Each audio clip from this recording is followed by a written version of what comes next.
Live streaming is on.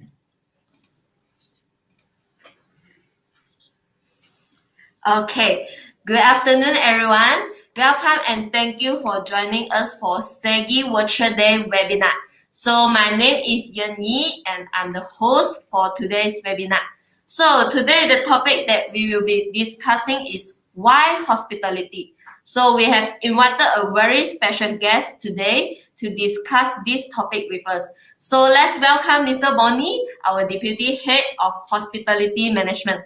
Hi, Mr. Bonnie. Hello, everybody. Hello, everybody. Hi. Thank you for being here today. So let us begin with our first question. So I believe now there is quite a lot of students want to know more about the hospitality. So Mr. Bonnie, can you explain about this? Thank you. And just to start, like I want to mention during a lot of my webinar and a lot of topics that I've covered during hospitality. Hospitality per se, if you were to see the term, it is actually very generic but it's a very big topic. So you take you hours and hours and years to actually understand hospitality. It's a lifelong learning. I'm still learning, right? But just to summarize everything in less than 25 minutes at what we have or half an hour, I'm going to break it down into several sections so you can actually have a better understanding. Okay, More or sure. less, hospitality contribute a major part to our GDP of our country. You have certain country in Asia that depend highly on hospitality. Country like Thailand, country like Indonesia, Vietnam. So their tourism industry contribute major to their GDP of the country. Malaysia per se also contribute a lot. For instance, you see the population of Malaysia is about more or less 31, 32, 33 million people. By definition, by statistic, previous good year before the COVID, we got about 28, 29 million people that actually arrived in Malaysia, tourists, international tourists, both from neighboring country and also from abroad.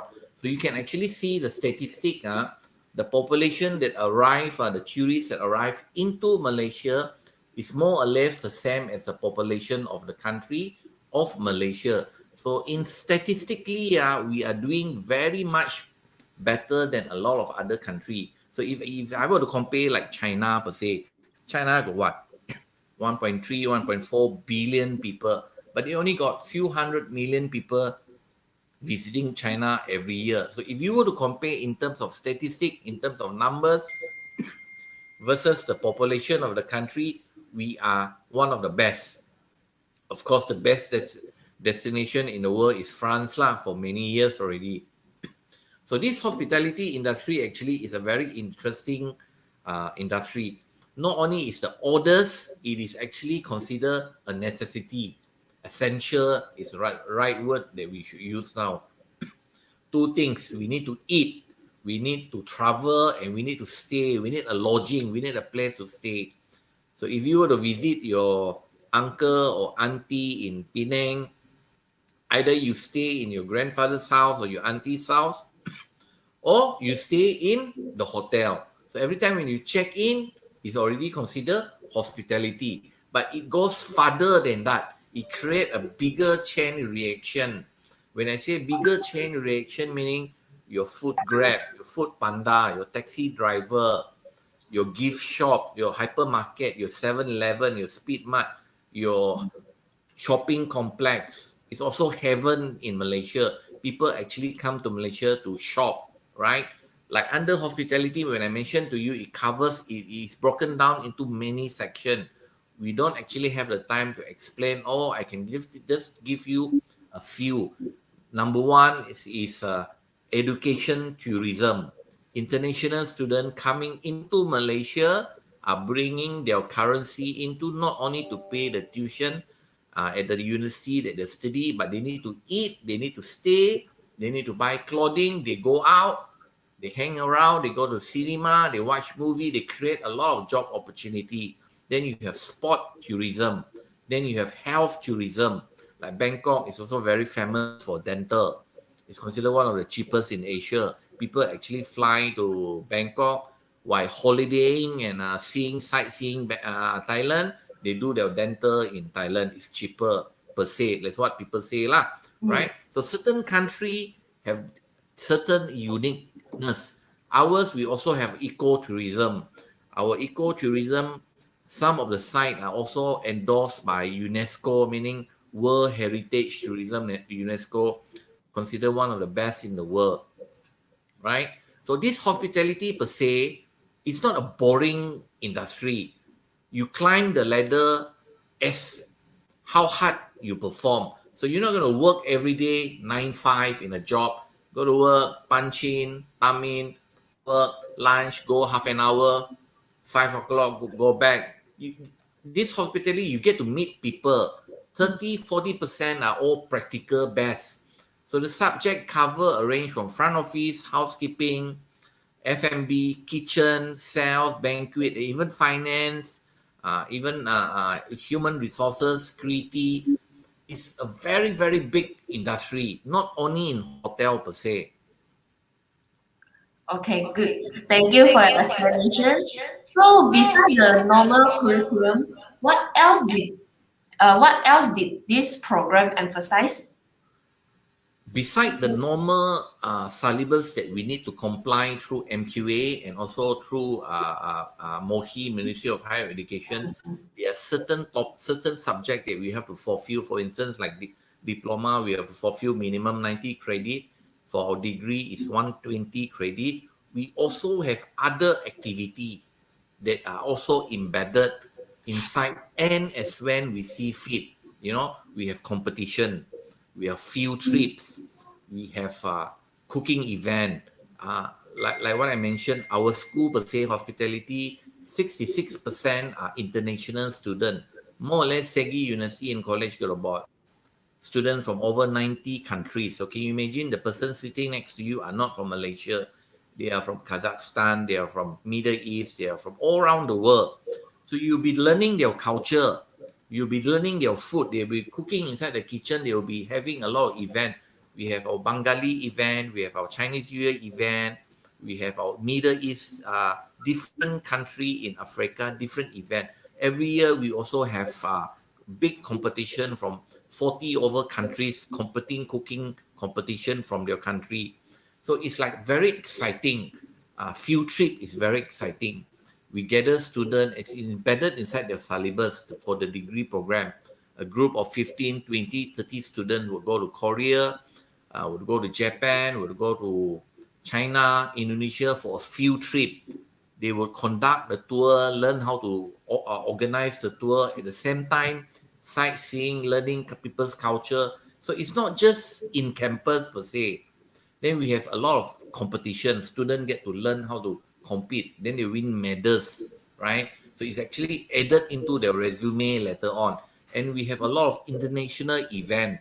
Previous event that we have, they can actually collect cert, meaning cert will be given. So it is going to be add up inside your degree. End of the day, you're not just getting a piece of degree, but you are also getting additional certificate endorsed by local and international establishment. Okay, then may I know what are the soft skills for this program? Soft skill per se is by far the most important thing beside the syllabus per se, beside what you actually go to class. Soft skill come from you. Some people have it naturally, some people don't have it naturally. For instance, like people say, attitude is considered one of the most important attribute. You must have the right attitude, the right character, right? Certain things that you don't know, you can learn, I can teach you. You see, for instance, if I were to teach you how to do a dish of chicken per se, I'm a chef per se by the way. So if I were to teach you how to cook a certain thing, you don't know how to cook, I can teach you how to cook that dish of chicken, how to debone, how to cut, slice and everything and cook. But if your attitude is you yourself, I can only help you to make it better. You yourself have to change. So soft skill per se, we also embed certain things like we also have a course which is compulsory for all students in all the university. It is called Student Enrichment Program, whereby students are engaged in specific topic, specific course. Like ours, hospitality, it will be cooking, it will be grooming, it will be the way how you speak, how you will invite industry people to come and actually give you a talk, writing, resume writing. So this would actually improve your soft skill. To cut it short, soft skill is like personality, your character, respect, But it's easier in Malaysia, in culture, in Asia, because we have strong culture. The Chinese, the Malays, the Indian, and everything. Every time when we eat, we don't just eat first. We will greet our elderly, our popo, our grandmother. Popo chia, eat first, then we will eat. So just like house line, before you enter the house in Malaysia or any other places in Asia, you open your slipper, you open your shoes before you go in. Unlike the other culture outside, they will use their shoes into the house. But they have their specific reason because it's cold and everything. But here it's easier to learn. That part we will guide you, until your weaknesses become lower and lower and your strength become higher and higher. So you have the right soft skill to go to work later on. Resume, your cert can only get you to the job interview. But getting the job interview is how you present yourself to the interviewer. They ask questions, they study you, they look at your body language, the way you talk. They want to see whether you can study, you're sincere or not. That part will get you the job, not your cert. So Yeah. soft skill by far is very important. It's a lifelong learning. It will take you years and years to learn. Okay. So just now you have mentioned about this program. How is the program? So what are some of the excitement of this program? What? Come again? What are some of the excitement of this program? Oh, okay. For instance, like I mentioned, the fact field trips, competition, Yeah. learning things. You experience people's dishes. We have like Bengali New Year event, Chinese event. Not per se Malaysian Chinese. The Chinese from China, they have their own Chinese New Year event. They will cook their special dish, their grandmother's dish, their national dish. We have event from Africa. They have their own dancing event. Just like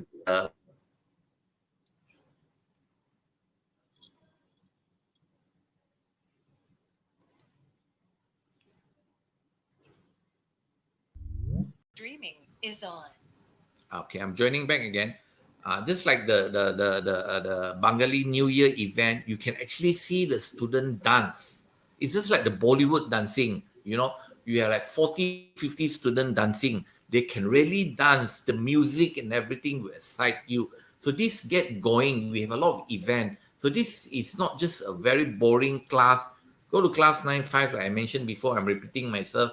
We have so many events. SEGI per se also contribute to a lot of events. We have SEGI either singing competition, we have cooking competition, we have so many other events, we have sporting event, right? And a lot of students are very good in their own sport. We also encourage the student to participate in our Malaysia competition like cricket. Certain countries, certain students from Bangladesh and Pakistan, they're very good in playing cricket. I got few students previously who won medals in Malaysia joining our local competition, cricket competition. Wow, I think that is quite interesting, huh? Yeah. So, Mr. Bonnie, so if I'm only have 3 credits in SPM and Mhm. I'm not very good in academic, so Mhm. am I suitable to study this course? Yes, by all means. Don't be discouraged that you only get 3 credit. A lot of people will be surprised to say Mm. the thing come later.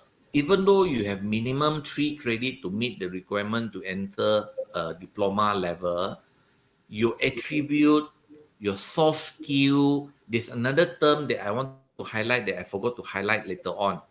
After you have learned all the syllabus, all the things that the lecturer will try to get you ready for the industry, we also want to teach you to become street smart, right?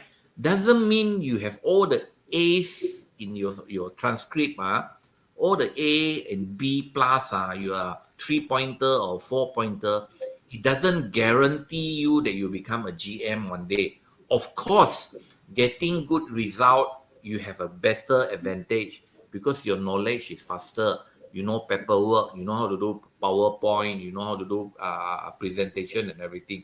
But never forget street smart. Street smart can never be learned in the school.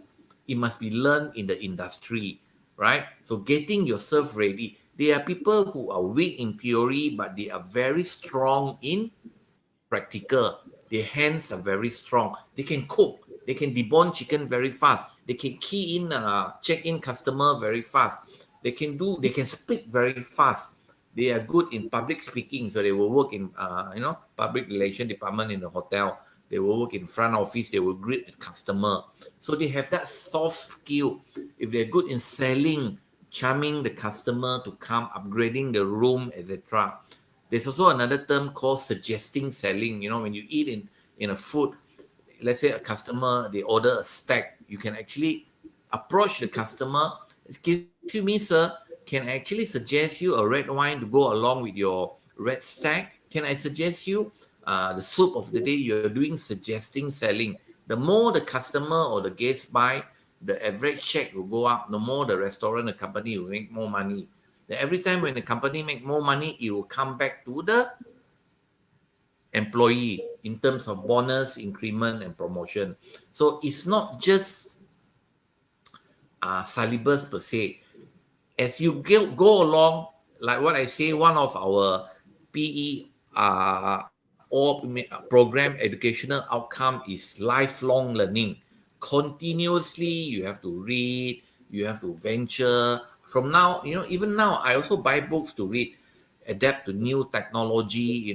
Our laptop, our phone, our technology keep changing. So you have to keep learning, right? So even though you are weak in the start, but doesn't mean you'll be weaker forever. You need to engage yourself in so many things like webinar, free. We have so many free webinar in the website now. You can actually attend to that to enhance your own skill.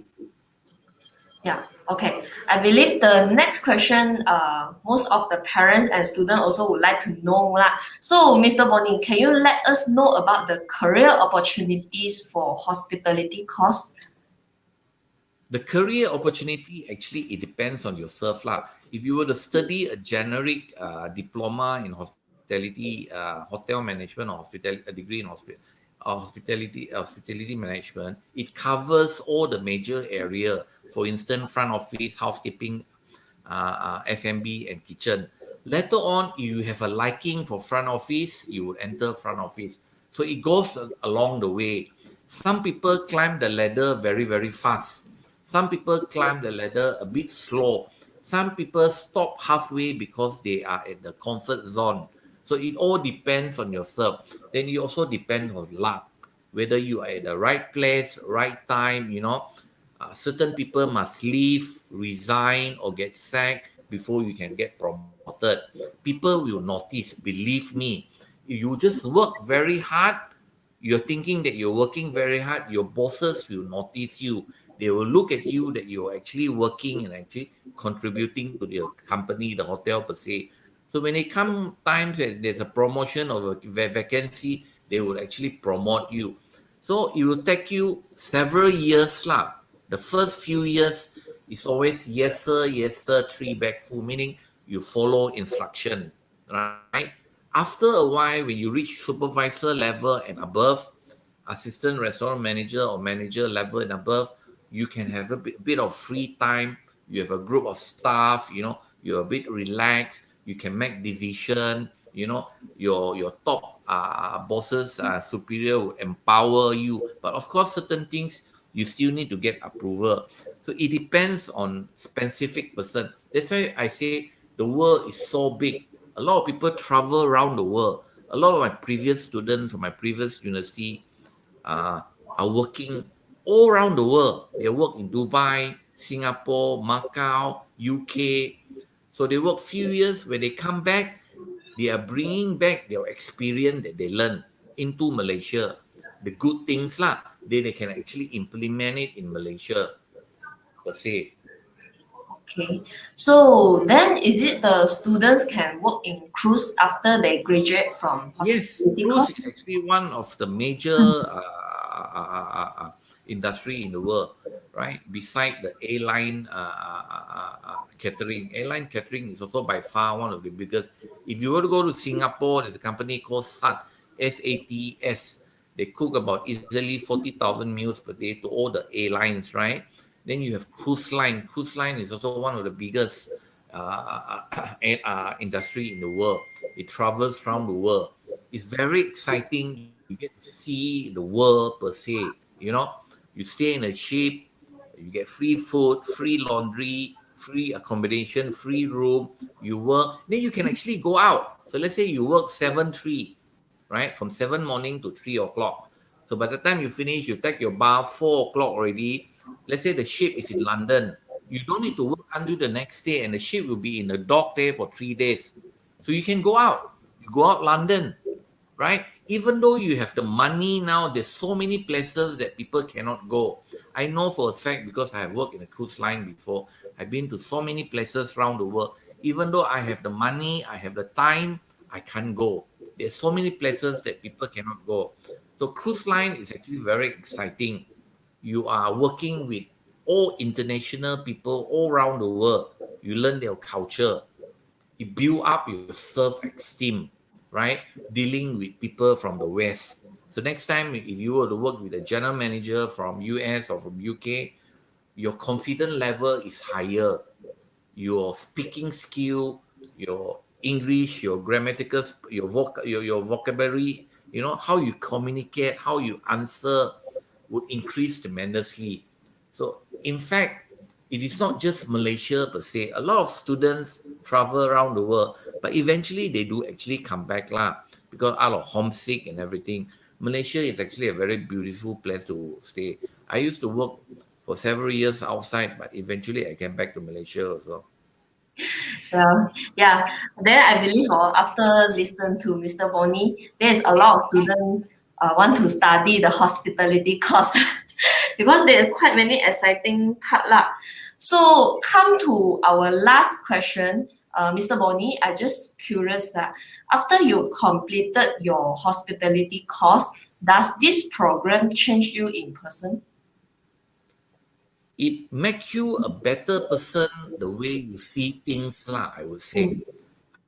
Indirectly and directly. Directly meaning you are equipped with a recognized certificate. Not to say that you're going to be better than the person without a certificate, but you got one advantage whereby you have already pre-learned certain things in advance. You know, how to slice chicken, how to slice vegetable. You know you are pre-warned already. So when you enter, you can actually adapt faster versus those who do not go to a hotel school. So doesn't mean that those who doesn't have diploma or degree they cannot survive. They can survive because they are street smart. They may be weak in theoretical, but they are good in street smart. People nowadays, people just want to get things done. Your bosses, your superior, they will give you instruction. You just have to get the things done. You must know your way around. So if you're working in KL, you must know all the direction in KL, with all the tourism destination area. People would ask you, I can you actually tell me where can I actually go for a not so expensive supermarket or shopping complex? My budget is very tight. Then maybe you direct them to the right place. You don't direct them to pavilion, but if they want something very exclusive and everything, then you direct them to pavilion. That is called street smart.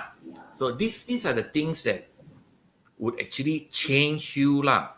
I say Then you need to have a mentor, meaning you listen to your chef or your GM, and then you keep going back to them and keep asking advice. Even previous student, they do sometimes call me and ask me for opinion. Sir, I have this task. How should I do? Should I join this company or should I join? You have to evaluate the pro and con. Uh, if the pro is higher, then go for it. It all depends on your personality, lah, whether you want to excel or you don't want to excel. Okay, I think that's all from Mr. Bonnie. So just for your information to all the students that are watching, we are currently offering a free foundation 100% scholarship to any students who are keen to pursue their degree program with us.